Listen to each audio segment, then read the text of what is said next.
pas de consensus aujourd'hui pour envoyer de manière officielle, assumée et endossée des troupes au sol, mais en dynamique, rien ne doit être exclu.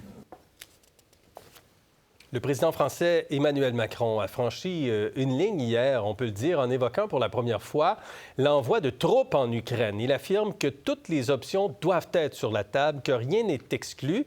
Il fait un peu cavalier seul dans ce type de propos en ce moment parce que les États-Unis, le Canada, l'Allemagne, l'Espagne, pas mal tout le monde, finalement, affirme qu'il n'est pas question d'une intervention militaire terrestre. Rien ne doit être exclu. D'abord, je reviens avec vous, Karima. Est-ce qu'il faut s'étonner qu'ils disent ça?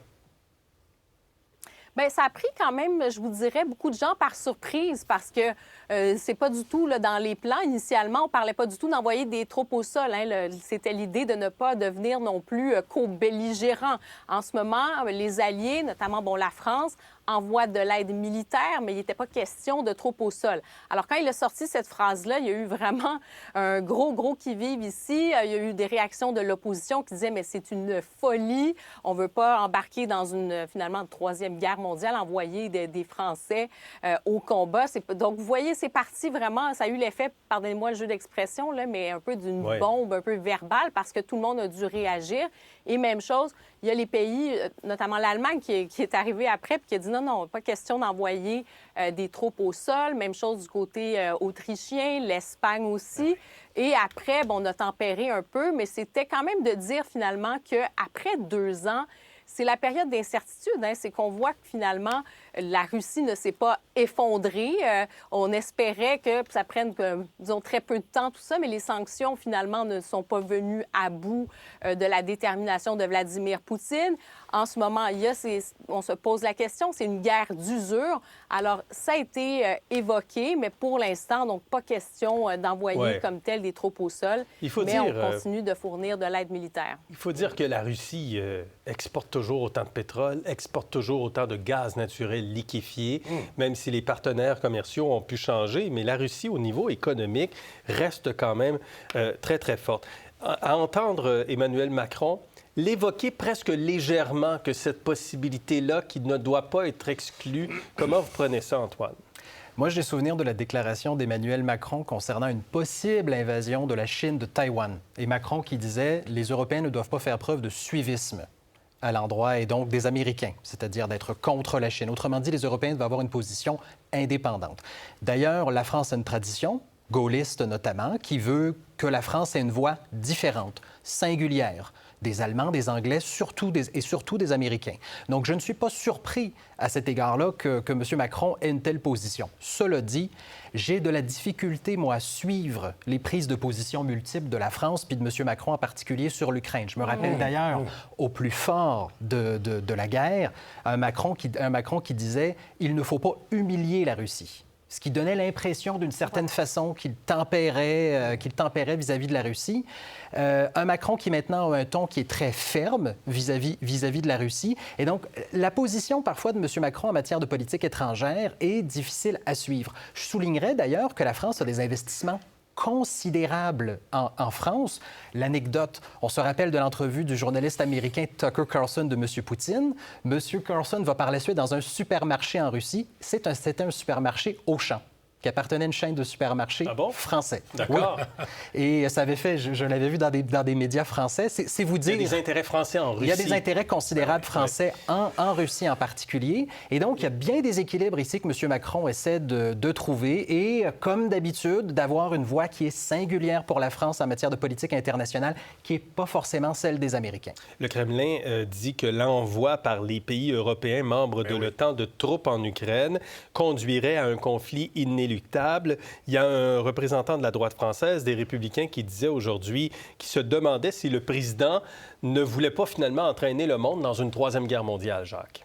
Non, je ne sais pas s'il veut entraîner le monde dans une troisième guerre mondiale, mais je trouve... Dès lors qu'il y a des militaires de l'OTAN sur le territoire... Non, mais je trouve ça irresponsable. Ouais. Moi, je ne suis pas certain qu'il serait prêt à aller jusqu'au bout de sa logique guerrière, là, mais je trouve ça irresponsable. Moi, si j'étais en France, je serais le premier à le dénoncer haut et fort, parce que c'est une chose soutenir l'Ukraine. Et moi, je pense qu'il faut soutenir l'Ukraine dans son combat anti-impérialiste russe, mais entrer en guerre contre la Russie dans un contexte où tout le monde est armé jusqu'aux dents, sur le plan notamment du nucléaire, je trouve que c'est jouer avec le feu.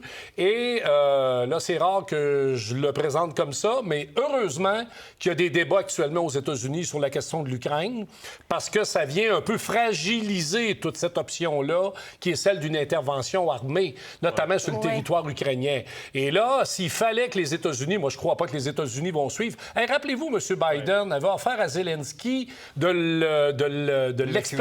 l'accueillir aux États-Unis. Puis Zelensky avait dit, je veux pas un taxi, je veux des armes. Mais les Américains, au départ, là, étaient prêts quasiment à abdiquer, là. Karima. Oui, mais Jacques soulève quelque chose d'important, en fait, et c'est pas pour rien, peut-être, qu'Emmanuel Macron a fait ce discours, c'est-à-dire qu'il y a quand même une inquiétude par rapport à la position des États-Unis et du soutien des États-Unis à l'Ukraine. Notamment, il y a un contexte d'élection présidentielle. On sait que si c'était, exemple, Donald Trump qui devenait président des États-Unis, lui avait dit « je vais régler ça en 24 heures ». On sait que c'est pas nécessairement son genre de vouloir aller en guerre et de poursuivre tout ça. Et en ce moment même, il y a un 60 milliards qui doit être voté. On n'arrive pas à le faire voter pour l'instant. Et d'ailleurs, Donald Trump qui a invité une partie des républicains, en fait, à ne pas voter cette fameuse aide militaire à l'Ukraine. Alors, je vous dirais que l'Europe se retrouve aussi dans une situation... Si les États-Unis ne fournissent pas ce qu'il faut à l'Ukraine, bien, ça se retrouve quand même dans une situation où les Européens se disent, bien, nous, qu'est-ce qu'on doit faire? C'est nous qu'on doit prendre le relais aussi. Alors, il y a ça aussi en filigrane. C'est l'importance de l'appui des États-Unis.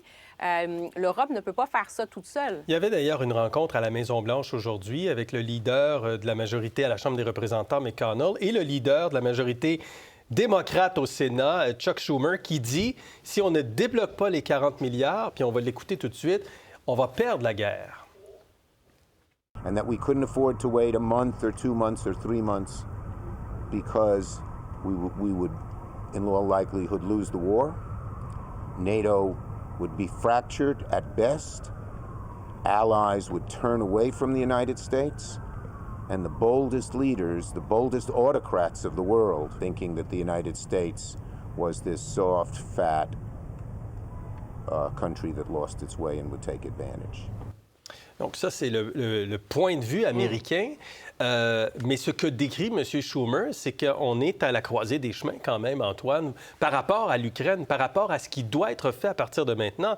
Ça fait 2 ans, c'est une guerre d'usure, la Russie ne faiblit pas, on craint de nouvelles frappes ou de nouvelles attaques qui pourraient sidérer davantage la population ukrainienne.